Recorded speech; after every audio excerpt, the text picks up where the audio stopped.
Hey y'all, welcome back to my channel. Today I'm putting together my October TBR, and I'm not actually going to be using a D20 to pick any of my books for the month, unlike the last couple of months, and I've decided to do this for a couple of reasons.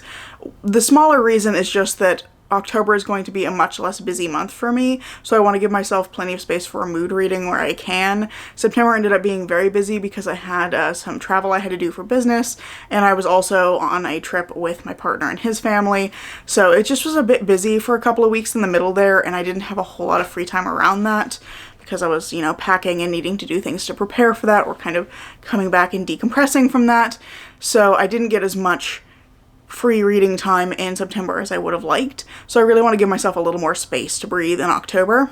The other reason, and the much bigger reason, is that October is my favorite month, and I have some very specific reading plans I would like to get to this month. I have 3 videos planned that I'm very excited about, and I want to make sure that I have ample time to actually complete those projects. So today we're just going to be talking about the videos I have planned and the books I'm thinking about reading in them. Some of them aren't really completely set, so this is more of a maybe read video as opposed to a to be read video, but there's so many things here that I'm really excited about. I want to give you a sense of what's coming up in the next month. So the first video I have planned, and the one I am the most excited about, is I'm going to be doing a vampire themed vlog for the entirety of October. So this is probably going to end up being a fairly long video. It'll be at the end of the month, but I have a ton of vampire books that I want to read, and I just thought this would be a really fun theme for Halloween. The core of this video, though, is that I'm going to be reading Dracula for the first time. This was kind of what kicked off the idea for the video. My best friend read this, I think, at the end of last year,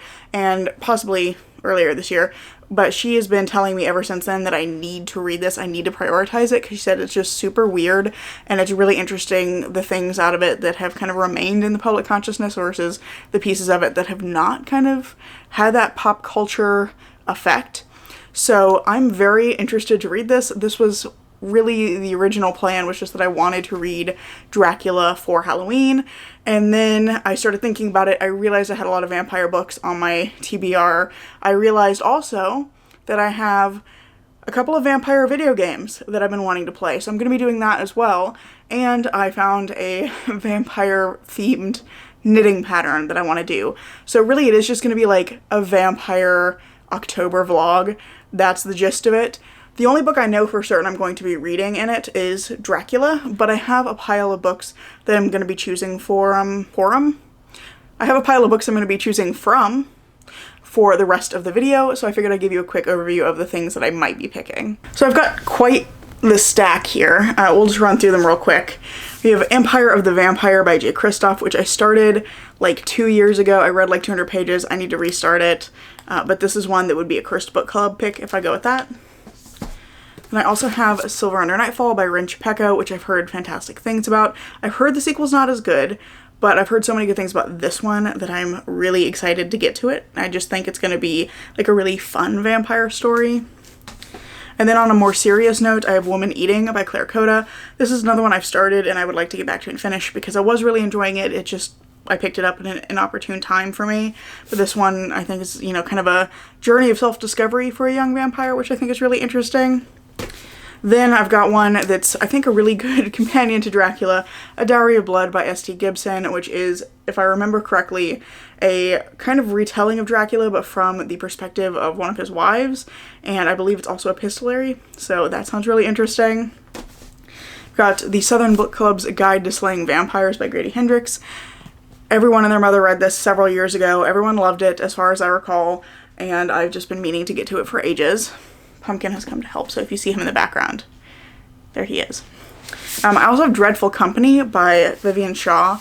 This is not specifically a vampire book, but 2 of the major characters are vampires. There's also other kinds of magical creatures in here, but I just love the series, and it's such a fun blend of humor and horror that I feel like it'd be a really fun one for kind of Halloween time.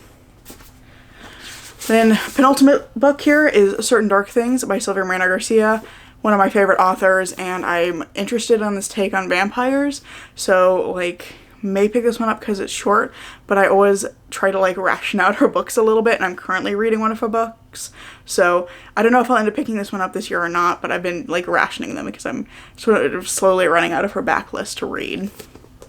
And then finally, another Cursed Book Club possibility is Club Dead by Charlaine Harris. This is book 3 in the Sookie Stackhouse series, also called The Southern Vampire Mysteries, and lots of vampires in here, other kinds of creatures as well. Again, this would be a second cursed book club pick if I go with that one, but I read book 2 recently and it was a very entertaining kind of bad. The second video that I want to make is inspired by the fact that, like, in my second week of my new job, which I started at the end of July, one of my coworkers came back from vacation. He'd been out the first week that I was there, and I got a chance to talk with him kind of early in my second week, and we did some just kind of Q&A, get to know each other, kind of questions to, you know, get to know each other, as it were. And we ended up talking a lot about books, because obviously I have these behind me during the day when I'm on Teams calls, and he's also an avid reader. He's also in the company book club, which I did not know existed until that conversation, and I have since gotten to join. It's really fun. I think we're working on picking our next book, but he ended up giving me a couple of book recommendations. I also gave him a couple of recommendations, but I thought it would be fun to vlog reading the books that he recommended to me, just to see how our tastes align on these handful of things. Just seemed like a fun idea to me. Maybe it's not, but like, I'm gonna do it anyway. The first book he recommended to me was Family Family by Laurie Frankel. This is a literary story about a woman who's an actress. She's in a movie about adoption, and it's a kind of typical tragic story about a mother and child who've been separated by the system, and then ultimately, like, their lives are fixed when they come back together many, many years later. The actress, however, comes out right after the movie is out, and like kind of during that initial press coverage of the movie, and says, you know, this movie isn't very good, and honestly we need more nuanced stories about adoption, and pretty much immediately gets canceled on the internet.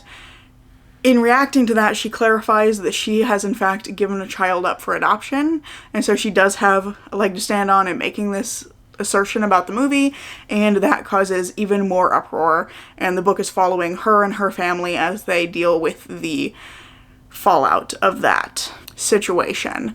There's also a second timeline of her in the past, and she's like making those decisions, so this is really interesting. I have actually already started this book. I'm putting it aside for October because September has just been so busy, so that's why it's going to be in October instead of September, and I've read like half of it at this point, but it's really interesting so far, and it's this dual timeline thing that I think is being done pretty well here. I'm liking the way the two timelines interact with each other, so that's the first recommendation, and like kind of so far so good. The second recommendation he gave me was A Gentleman in Moscow by Amor Towles, which was already on my shelf, and this one is another kind of literary story. This one's about a man who, believed during the communist revolution in Russia, is sentenced to like life imprisonment in a hotel. Like he has to live in this hotel forever and he can't go outside, and he's just living his life, and it's kind of following him across some number of decades of him living in this hotel and interacting with the people who visit there, and just kind of what course his life takes as a result of this imprisonment. And I've heard really good things about this as well. This is a book my mom really enjoyed, and I'm really intrigued to try it. I did start it many years ago, back when I first bought it. I can't even remember what year it was, but I bought it I think shortly after it came out, and read maybe 50 pages. I was really liking it. I think the main character is kind of quirky and interesting, and I'm curious to see how he's going to change over the course of the story. So I thought this was a really interesting recommendation. And then the final recommendation actually didn't come out of that initial conversation. I messaged him like a week later, maybe 2 weeks later, because I remembered that he had said he really likes Stephen King, and I have been wanting to give Stephen King's work another try, so I asked him for some recommendations on where to start, and one of the 3 books he recommended to me, and the one that I decided I wanted to kind of kick things off with, is Misery by Stephen King. So I'm intrigued to read this. I know generally that it's a book about an author who is trapped by a woman who is torturing him to get him to write his next book. That's all I know about it. That's all I really want to know about it going in.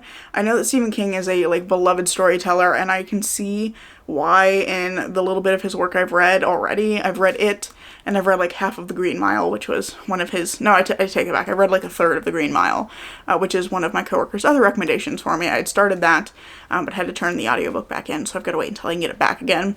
But I thought this would be a really interesting one to start with in terms of a physical read, because it's one of the few of his that I as far as I know, is not supernatural. So I'm curious to see how he's going to handle a story that doesn't have those elements. I might be wrong on that because, again, I know very little about this book beyond the general premise, but I am excited to give King another try, and I'm also glad this one is fairly short, given that my first Stephen King book was It, and it took me like many, many months to finish, so I felt like this was a better second try, maybe. The final video that I want to work on is the least defined. I have a kind of list of things I would like to read for it, and this one is going to be the second episode of my horror manga taste test thing that I created. I want to call it a series, but there's only one episode so far, so this is going to be making it into a series. I did get a couple of good feedback comments on that video. People seem to really like it, and I really enjoyed trying some horror manga that wasn't just Junji Ito.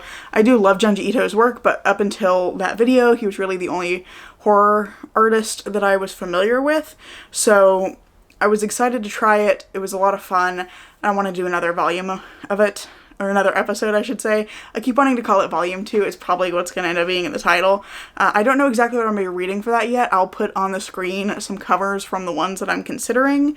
Off the top of my head, the few that I know I like most want to try to get to, I really want to try Corpse Party and Another, which were both recommended to me by Di from Dice's 19 Hearts. She'd given me like a whole long list of recommendations, and those were two that I had had some trouble getting a hold of, but I really want to try both of those. My partner recommended something called like The 100 Ghost Stories That Led to My Death. Would like to try that one. I'm also kind of interested in trying PTSD Radio, mostly because I've heard that it's extremely disturbing and that it's supposedly like cursed for the artist who created it. Like, they stopped writing it because they believed that like creepy stuff had started happening to them because of this thing that they were writing. So I'm kind of intrigued to give that a try. So I don't know what all else I might include, but I want to read like several first volumes and try a few different series. Oh, I'm the Grim Reaper is another one that I kind of want to give a shot because it's a new one that's just being translated. I believe volume 1 is coming out late September. It's currently like mid-September. I'm filming this a little bit early, but volume 1 of that should be coming out in the next couple of weeks, and I think volume 2 is like close behind it. But it sounded really interesting about a woman who has to like serve as a Grim Reaper and also is trying to figure out what led to her death. Sounded pretty interesting. So yeah, I've got a few different things I'm curious about, and I'm just like at this point trying to source all of those different series, get a hold of those first books, just because I've been having trouble finding them at my local stores. My local Barnes & Noble has never had the first volume of any of these when I've gone in. So yeah, I'm gonna see if I can get a hold of some of those, and I'm really excited for it. I thought this was so much fun the last time I did it, and I'm excited to try some new series. So those are all of the video plans I have for October, and therefore all of the like specified reading plans I have for the month. I'm also hopefully going to have some space for mood reading, but it's kind of going to depend on how many books I end up reading for my vampire vlog, how much manga I end up reading, that kind of thing. Also how long it takes me to get through A Gentleman in Moscow. I think that's the longest thing on my list that's not a vampire book.